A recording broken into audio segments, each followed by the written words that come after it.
నమస్కారం. టీసీఎన్ న్యూస్కి స్వాగతం. ముందుగా ముఖ్యాంశాలు. ప్రభుత్వం మారడంతో భీమవరంలో నిలిపివేసిన చెత్త పన్ను వసూళ్లు హర్షం వ్యక్తం చేస్తున్న పట్టణ ప్రజలు. పశ్చిమ గోదావరి జిల్లాలో కొనసాగుతున్న జాతీయ రహదారి ప్రాజెక్టులపై ప్రత్యేక దృష్టి సారించాలి. భీమవరంలో సంబంధిత అధికారులను ఆదేశించిన కలెక్టర్ నాగరాణి.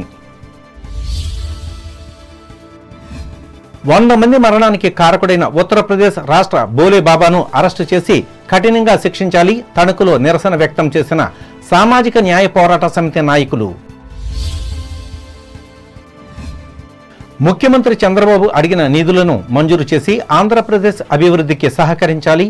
ప్రధాని మోదీకి విజ్ఞప్తి చేసిన తూర్పు విప్పరు మాజీ సర్పంచి ఆకేటి. మండల కేంద్రం ఎరగవరంలో మొక్కలు నాటిన బీజేపీ కార్యకర్తలు, పాల్గొన్న జిల్లా నియోజకవర్గ నాయకులు. తాడేపల్లిగూడెం నియోజకవర్గంలో ముమ్మరంగా ఆరంభమైన సర్వ సాగు పనులు. వరి నారు తీసి నాట్లు వేస్తున్న పశ్చిమ బెంగాల్ కార్మికులు. డాక్టర్ బిఆర్ అంబేద్కర్ కోనసీమ జిల్లాను అన్ని రంగాల్లో అభివృద్ధి చేసేందుకు కృషి చేస్తా అమలాపురంలో స్పష్టం చేసిన జిల్లా కలెక్టర్ మహేష్ కుమార్.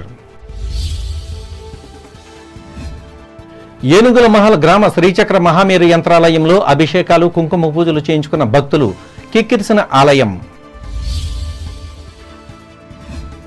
వాహనదారులు విధిగా ట్రాఫిక్ నిబంధనలు పాటించాలి. ఏలూరు మీడియా మీట్లో వెల్లడించిన న్యాయ సేవాధికార సంస్థ ఉమ్మడి జిల్లా కార్యదర్శి రత్నప్రసాద్. కూటమి సర్కార్ అధికారంలోకి వచ్చిన వెంటనే ప్రజలపై గత ప్రభుత్వం విధించిన చెత్త పన్ను భారం తొలగిస్తామని నేతలు ప్రకటించిన హామీ అమల్లోకి వచ్చినట్లే. అధికారిక ఉత్తర్వులు ఇంకా రానప్పటికీ అటు మున్సిపాలిటీ ఇటు పంచాయతీల్లో పనిచేసే ఉన్నత స్థాయి అధికారులు మౌఖిక ఆదేశాలతో యూజర్ ఛార్జీల వసూలు నిలిపివేశారు. దీంతో జిల్లా పరిధిలోని పేద, మధ్యతరగతి, అల్పాదాయ వర్గాల వారికి ఆ మేరకు వెసులుబాటు లభించింది. ఇది ఇలా ఉండగా ఆదాయం పెంచుకోవడం పరమావధి అన్నట్లు వ్యవహరించిన వైసీపీ ప్రభుత్వం జిల్లా వ్యాప్తంగా ప్రజల నుండి చెత్త పన్ను వసూలు చేసి ఖజానా నింపుకుంది. ఆస్తి పన్ను పెంపుతో సతమతం అవుతున్న ప్రజలకు 3 ఏళ్లుగా యూజర్ ఛార్జీలు అదనపు భారమైంది. వాటిని వసూలు చేసేందుకు వెళ్లిన సచివాలయ సిబ్బందికి ప్రజల నుంచి తీవ్ర వ్యతిరేకత ఎదురైంది. అయినా తప్పనిసరిగా రాబట్టాలని గత ప్రభుత్వం హుకుం జారీ చేసి లక్ష్యాలు కూడా నిర్దేశించింది. వీటి వసూళ్లలో వెనుకబడిన సిబ్బందిపై చర్యలకు కూడా దిగడంతో విసుగు చెంది ఉద్యోగులు, ప్రజలు ఓటుతో ఈ ప్రభుత్వానికి స్వాగతం పలికారు. కాగా కూటమి ప్రభుత్వం అధికారంలోకి రావడంతో పేద, మధ్యతరగతి కుటుంబాలకు ఏడాదికి 600 నుండి 1200 రూపాయల వరకు ప్రయోజనం కలగనుంది.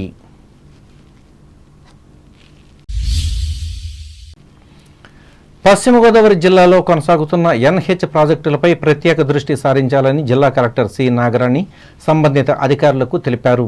పశ్చిమ గోదావరి జిల్లా కేంద్రమైన భీమవరం కలెక్టరేట్లో జాతీయ రహదారులు NH 165, 216 ప్రాజెక్టులపై అధికారులతో శుక్రవారం నిర్వహించిన సమావేశంలో ఆమె పాల్గొని మాట్లాడారు. పామరు నుండి ఆకివీడి మీదుగా దిగమరు వరకు NH 165 నిర్మాణం 104 కిలోమీటర్లు కొనసాగుతుందన్నారు. భీమవరం బైపాస్ ప్రాంతంలోని 6 కిలోమీటర్ల పరిధిలో భూసేకరణ పనులను వేగవంతం చేయాలని భీమవరం ఆర్డీఓకు జిల్లా కలెక్టర్ సూచించారు. అలాగే కత్తిపూడి నుండి ఒంగోలు NH 216 నర్సాపురం దిగుమరు మీదుగా లోసరి కలుపుతూ వెళ్లే మార్గం మధ్యలో మొగల్తూరు మండలం కాళీపట్నం వద్ద నేషనల్ హైవే ప్రాంతంలో సీపేజ్ అరికట్టేందుకు చర్యలు తీసుకోవాలన్నారు. ఈ సమావేశంలో జిల్లా joint collector CV Praveen Aditya, DRO J Udayabhaskararao, Vijayawada నుండి RNB BSE Satyanarayana, NHWES Sanjeevan Rayudu, Kakinada division deputy EE LS సుబ్రహ్మణ్యంలు పాల్గొన్నారు.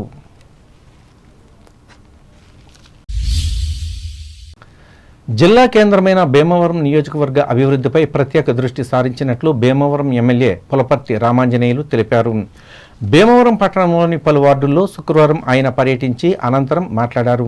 మున్సిపాలిటీలోని రహదారుల నిర్మాణ ప్రతిపాదనలను స్వయంగా పరిశీలిస్తున్నట్లు తెలిపారు. పలు వార్డుల్లో అత్యవసరంగా 2,50,00,000 రూపాయలతో పనులు ప్రారంభించనున్నట్లు ప్రకటించారు.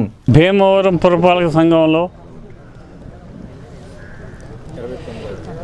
23, 25, 29 వార్డుల్లో రోడ్లు, డ్రైన్లు శాంక్షన్ అయినాయి.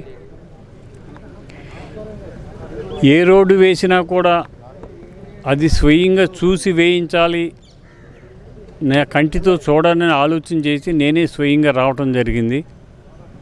కమిషనర్ గారిని తీసుకుని స్వయంగా వచ్చి 29వ వార్డులో గాంధీనగర్ ఏరియాలో 5 రోడ్లు, 5 రోడ్లు కూడా అవి చిన్న చిన్న రోడ్లు, వెడల్పు లేవు. అయినా కూడా వాళ్ళు ఇబ్బంది పెడుతున్నారని ఆలోచన చేసి 5 రోడ్లు కూడా సిమెంట్ రోడ్లు శాంక్షన్ చేసాం. 5 రోడ్లకి 8,60,000 ఒక రోడ్డు, 28 లక్షలు ఒక రోడ్డు, 13,30,000 ఒక రోడ్డు, 24,70,000 ఒక రోడ్డు శాంక్షన్ చేసాం. అలాగే రామలక్ష్మి నగర్, ఇది మన భీమవరపట్నాల్లో కాలనీల్లో ఇది ఒక మంచి కాలనీ. గతంలో నేను శాసనసభ్యుడిగా ఉండగా ఈ కాలనీలో అన్ని వీధులు కూడా సిమెంట్ రోడ్లు వేయించాను. అప్పటి నుంచి ఇప్పటి వరకు డ్రైన్స్ లేవు. చిన్న వర్షం వచ్చినా కూడా రోడ్లు మునిగిపోయే పరిస్థితి. దీనికి శాశ్వత పరిష్కారం చేయాలని చెప్పి 1,38,00,000తోటి 880 మీటర్లు పెద్ద డ్రైన్లు, 2,400 మీటర్ల చిన్న డ్రైన్లు. ఆయన వెంట municipal commissioner M Shyamala, TDP, Janasena, BJP పార్టీల నాయకులు ఉన్నారు.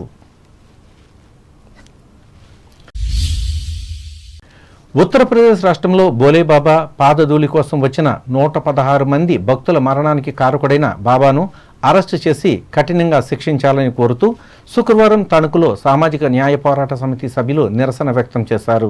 ఈ సందర్భంగా న్యాయవాది కౌరు వెంకటేశ్వర్లు మాట్లాడుతూ, అందరిలాంటి మనిషిగా ఉన్న ఈ బోలేబాబా తన వద్ద అతీత శక్తులు ఉన్నాయని ప్రజలను మోసగిస్తూ ఉంటే ఆ రాష్ట్ర ప్రభుత్వం చోద్యం చూసినట్లు చూడడం వల్లే ఈ పెను విషాద ఘటనకు అసలు కారణమన్నారు. ఈ దొంగ బాబా పాదధూళి సేకరించగలిగితే తమ ఇబ్బందులన్నీ తొలుగుతాయి అనే మూఢనమ్మకంతో వేలాది మంది పిచ్చివాళ్లు ఒకేసారి అతని వద్దకు వెళ్లారన్నారు. దాంతో జరిగిన తొక్కిసలాట వల్ల ఆ మట్టిలోనే కలిసిపోయారని ఆయన ఆవేదన వ్యక్తం చేశారు.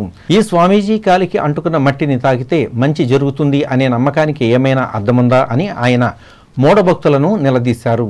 ఈ స్వామీజీకి నిజంగా అతీత శక్తే ఉంటే తన వద్దకు వచ్చిన వారు చనిపోరని వెంకటేశ్వర్లు వివరించారు. ప్రజల్లో ఉన్న పిచ్చి నమ్మకాలను ఆసరా చేసుకుని కొందరు తెలివైన వారు అడ్డదారుల్లో డబ్బు సంపాదించేందుకు బాబాల అవతారం ఎత్తుతున్నారని చెప్పారు. ఏదో ఒక రాష్ట్రంలో బాబాల గుట్టు రట్టవుతున్నప్పటికీ ప్రజలు వేలం వెర్రిలా ఆ బాబాల కోసం ఎగబడడం విచారకరమన్నారు. మనిషికి అవసరమైన మంచి జీవితం కావాలంటే మంచి ప్రభుత్వాల వల్లే సాధ్యం అవుతాయన్నారు. అంతేగాని బాబాల వల్ల, ఆధ్యాత్మిక గురువుల వల్ల అయ్యే పని కాదని వేల సంవత్సరాల మానవ చరిత్రలు చెబుతున్నట్లు కౌరు స్పష్టం చేశారు. దీనిని గమనించి సైన్స్ చెబుతున్న నిజాలు తెలుసుకుని వాస్తవాలకు దగ్గరగా ఉండాలన్నారు. 2వ తేదీన ఉత్తరప్రదేశ్లోని హత్రాస్ నగరంలో మరి బోలేబాబా అనేటువంటి ఒక ఆధ్యాత్మికవేత్త నిర్వహించినటువంటి ఒక ఆధ్యాత్మిక కార్యక్రమంలో సుమారు 200 మందికి పైగా భక్తులు మరణించడం జరిగింది. ఆ యొక్క గ్రౌండ్లో 5,000 మంది పెట్టే గ్రౌండ్లో 15,000 మందికి ఆ యొక్క రాష్ట్ర ప్రభుత్వం యొక్క పోలీసు వారు అనుమతి ఇచ్చి మరి వాళ్ళందరి మరణానికి కారణమైనటువంటి బోలేబాబాను ఇంతవరకు కూడా అరెస్ట్ చేయడం జరగలేదు. ఆ ఉత్తరప్రదేశ్ రాష్ట్రంలో అధికార పార్టీ వారు కానీ లేదా పోలీసు వారు కానీ లేదా రెవెన్యూ పీపుల్ కానీ వారెవరు కూడా బోలేబాబాను ఇంతవరకు అరెస్ట్ చేయకుండా మరి తాత్సారం చేస్తున్నారు. ఈ 200 కుటుంబాలు మరి ఆ యొక్క కుటుంబాల్లో ఉన్నటువంటి వ్యక్తులను కోల్పోయి చాలా దుర్భర పరిస్థితుల్లో ఉన్నారు. మరి రాష్ట్ర ప్రభుత్వం కానీ కేంద్ర ప్రభుత్వం కానీ వాళ్ళకి సరైన మరి నష్టపరిహారం కల్పించాలి. అలాగే ఈ 200 మంది మరణానికి కారణమైనటువంటి బోలేబాబాను తక్షణం అరెస్ట్ చేయాలి.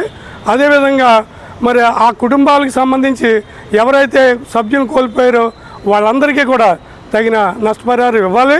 కార్యక్రమంలో సమితి వ్యవస్థాపక రాష్ట్ర అధ్యక్షులు పేరూరి మురళీకుమార్, గౌరవ అధ్యక్షులు న్యాయవాది గొల్లపల్లి అంబేద్కర్, జిల్లా అధ్యక్షులు యార్లగడ్డ రవీంద్ర, కమిటీ సభ్యులు బాతు వేణుగోపాల్, టి రామకృష్ణ, బి శ్రీహర్లు పాల్గొన్నారు. గత ప్రభుత్వంలో అనుసరించిన అరాచక పాలన వల్ల ఆర్థికంగా అతలాకుతలమైన ఆంధ్రప్రదేశ్ను మెరుగుపరుచుకునేందుకు అవసరమైన నిధులను కేటాయించాలని ముఖ్యమంత్రి నారా చంద్రబాబు నాయుడు విజ్ఞప్తికి భారత ప్రధాని నరేంద్ర మోదీ సానుకూలంగా స్పందించి నిధులను విడుదల చేయాలని ఎరగవరం మండలం తూర్పు విప్పరు తెలుగుదేశం కార్యకర్తలు కోరారు. ఈ మేరకు శుక్రవారం జరిగిన పార్టీ ముఖ్య నాయకుల సమావేశంలో మాజీ సర్పంచ్ ఆకేటి నరసింహారావు మాట్లాడారు.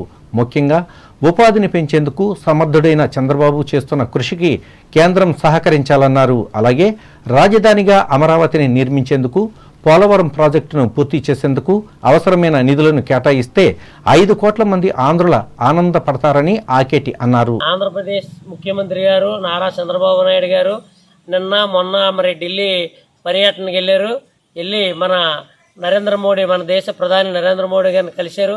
ఈ 75 సంవత్సరాల వయసులో కూడా ఆంధ్రప్రదేశ్ని ఏ విధంగా డెవలప్ చేయాలి ఏంటి ఆయనకున్న తపన, పట్టుదల, కృషి మరి ఇంకెవరికీ లేదు. గత ప్రభుత్వం సర్వనాశనం చేసేసి రాష్ట్రాన్ని వదిలేసింది. అలాగే పోలవరం ప్రాజెక్టు సర్వనాశనం చేసింది. అలాగే అమరావతిని కూడా వదిలేయడం జరిగింది. రాష్ట్రంలో ఎక్కడ రోడ్లు కానీ ఏమీ అభివృద్ధి జరగలేదు. రాష్ట్ర ముఖ్యమంత్రి నారా చంద్రబాబు నాయుడు ఆంధ్రప్రదేశ్ ప్రజలు ఎంతో నమ్మకంతో ఎన్నుకోవడం జరిగింది.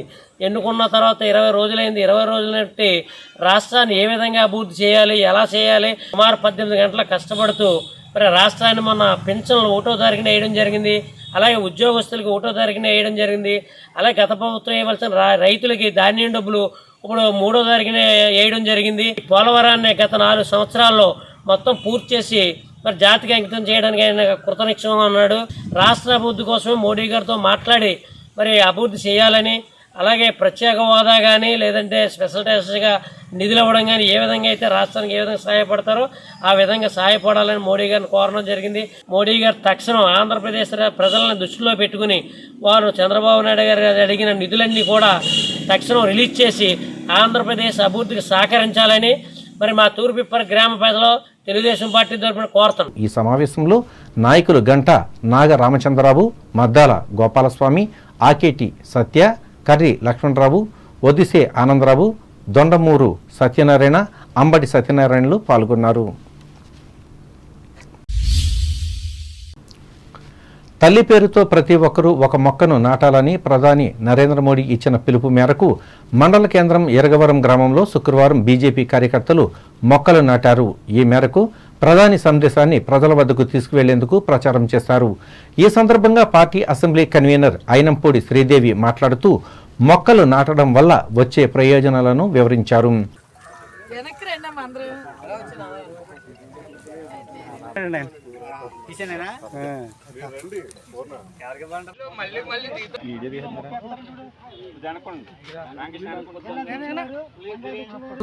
ఈవేళ ఏదైతే శ్యామ్ ప్రసాద్ ముఖర్జీ గారి జయంతి సందర్భంగా మనకి 2వ తారీఖు నుంచి 6వ తారీఖు వరకు మొక్కలు నాటే కార్యక్రమం ఇవ్వడం జరిగింది. ఈ కార్యక్రమం ప్రధాన ఉద్దేశం ఈ ప్రతి కార్యకర్త కూడా వారి ఇంటి దగ్గర వారి తల్లిదండ్రుల పేరు మీద, తల్లి పేరు మీద మొక్క నాటే కార్యక్రమాన్ని రాష్ట్ర పార్టీ పిలుపు మేరకు పెద్ద ఎత్తున రాష్ట్రంలో చేయడం జరుగుతుంది.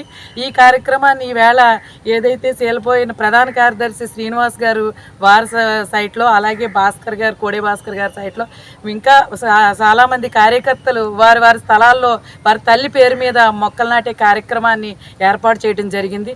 మీకు అందరికీ తెలుసు, ఏదైతే కరోనా లాంటి మహమ్మారి నుంచి బారి నుంచి కూడా ఈ మొక్కల మొక్కల ద్వారా మనకి రక్షణ కలిగింది. అలాగే రాబోయే రోజుల్లో కూడా మొక్కల్ని మనం సంరక్షించుకుని ఆరోగ్యం ఏంటి, పర్యావరణ గురించి కూడా మనం చూసుకోవాలి అంటే మొక్కల సంరక్షణ చాలా ప్రాధాన్యతనివ్వాలి. ఈ కార్యక్రమంలో జిల్లా అధ్యక్షులు నాని తాతాజీ, మండల శాఖ అధ్యక్షులు కాట్నం పరిపూర్ణ, నాయకులు కోడే భాస్కర్ రావు, ముప్పిడి సుబ్బయ్య, కడలి విజయబాబు, తెలుగుదేశం జనసేన నాయకులు పాల్గొన్నారు. ప్రకటనలు.